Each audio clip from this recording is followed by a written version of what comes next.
प्रतिदिन राहुल अपने घर से कच्ची सड़क से होते हुए स्कूल जाता था। उसी सड़क के किनारे दीपू अपने पिता के साथ चाय और समोसे बेचता था।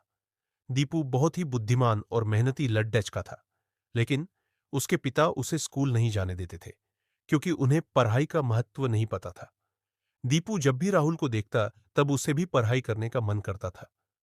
एक दिन दीपू ने अपनी मां से पढ़ाई करने के लिए कहा। उसकी मां भी जानती थी कि दीपू के पिता उसे स्कूल नहीं जाने देंगे। ऐसे में दीपू को स्कूल कैसे भेजे? तभी उसकी मां को राहुल दिखाई दिया। दीपू की मां ने तेज आवाज देकर राहुल को अपनी दुकान पर बुलाया।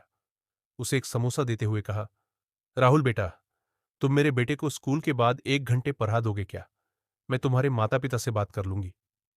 राहुल ने कहा, हाँ, हाँ, क्यों नहीं। स्कूल के बाद अब राहुल दीपू को पढ़ाने लगा था। दीपू राहुल से कुछ दिन में ही बहुत कुछ सीख चुका था। उसने राहुल के दोस्तों के साथ दोस्ती भी कर ली थी। एक दिन दीपू के पिताजी ने गांव के किसी सेठ से कुछ पैसे उधार लिए। सेठ ने उन्हें पैसे देते हुए एक कागज पर दस्तखत करने के लिए कहा। दीपू ने उस पेपर को देखकर बोला, पापा, आप पैसा नहीं चुका पाओगे तो सडी डीएचक के किनारे की दुकान सेठ को दे दोगे? दीपू के पिता ने कहा, मैंने ऐसा कब कहा? दीपू ने अपने पिता से कहा, पापा, आप जिस पेपर पर दस्तखत कर रहे हैं उसमें ऐसा ही लिखा है। दीपू के पिता ने सेठ को छल और विश्वासघात करने के कारण उससे पैसा लेने के लिए मना कर दिया। दीपू को अपनी गोद में उठाते हुए कहा, बेटा, अब तुम स्कूल जाओगे। मुझे पता चल गया है कि अशिक्षित होने पर लोग कैसे उसका फायदा उठाते हैं।